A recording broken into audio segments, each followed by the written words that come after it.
When an apple fell on his head, Isaac Newton was inspired to describe his three laws of motion. These became the foundation of our ideas about physics. Being essentially objective, Newton ignored what it feels like to be the apple.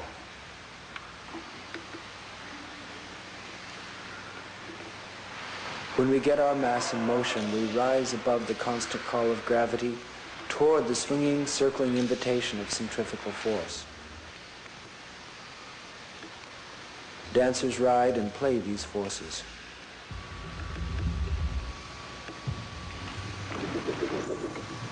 Beyond Newton's third law, we discover that for every action, several equal and opposite reactions are possible. Therein lies an opportunity for improvisation.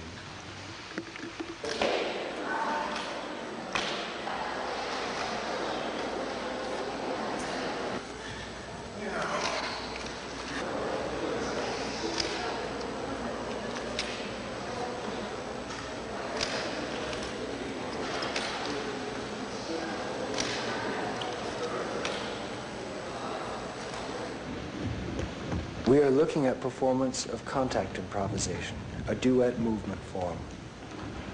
This tape takes a sweeping look over 11 years of practice by Nancy Stark Smith, from her first exposure to the form I was working on when it was new in 1972, through moments chosen from consecutive years of performing with me, Steve Paxton, and with others.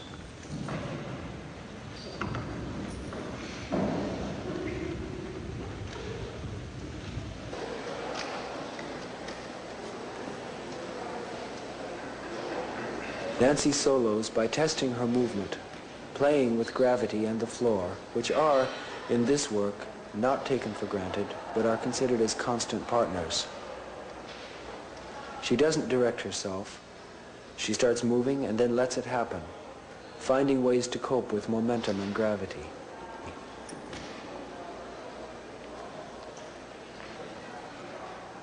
Here, Nancy and her partner Kurt Siddall move to follow the point of touch as it moves, a basic focus for their improvisation.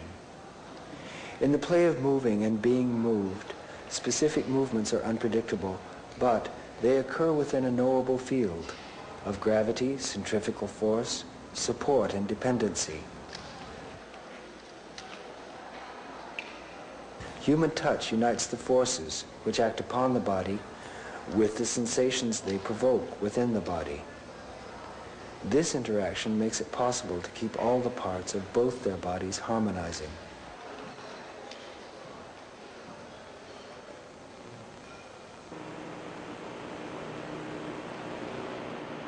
They were not so adventurous 4 years earlier.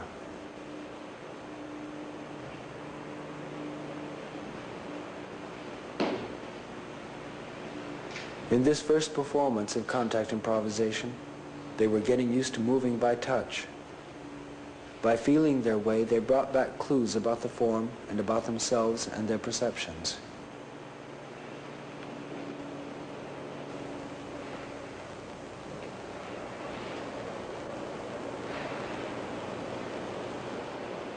The performance which attracted Nancy to this form was a high-energy study called Magnesium.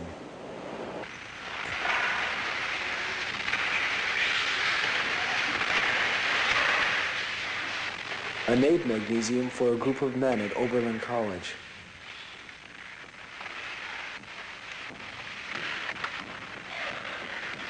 It investigated the reflexive quality of touch, with momentum, falling, rolling, and colliding.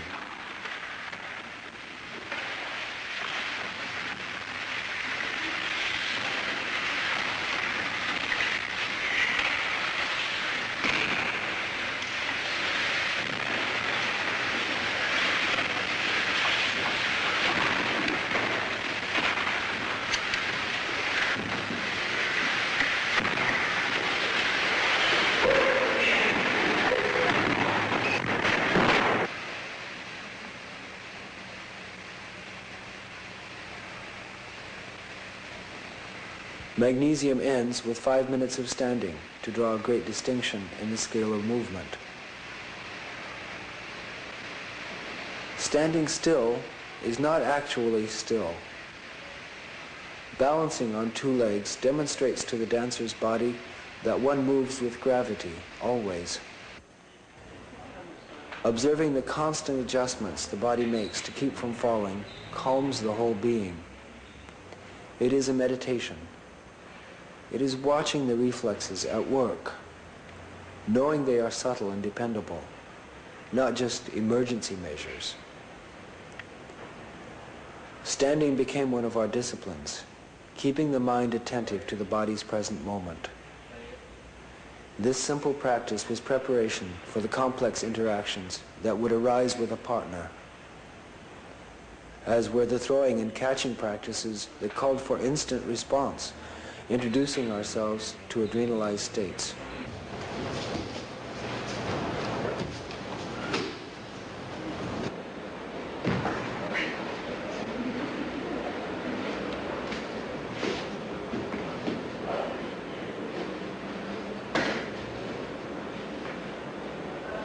At first, there seemed to be only two options: trying to follow the flow of communication or resisting it.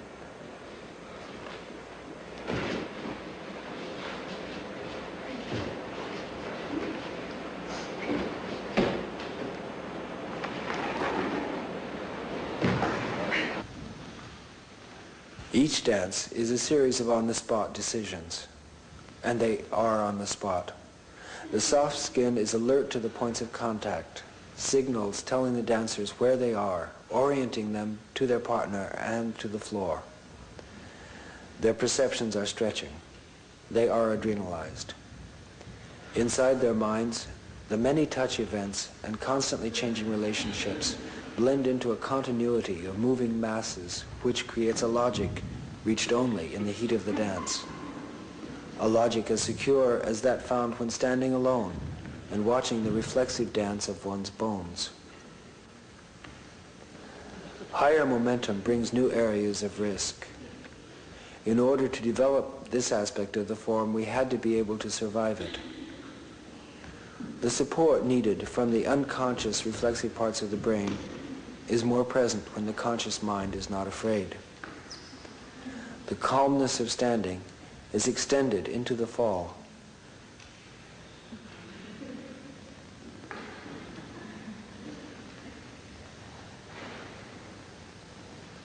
There are hazards.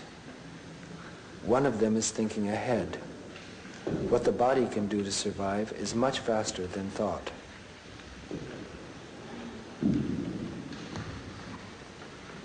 It is useful to retrain the reflexes to extend the limbs rather than contract them during a fall.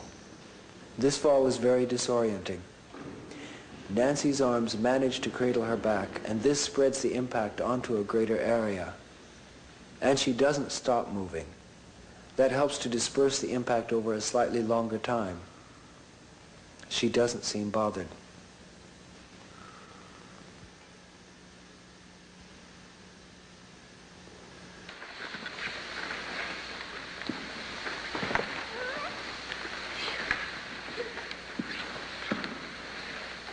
Spread it way out. You got to really, you can't hold back from the floor. You can guide the descent.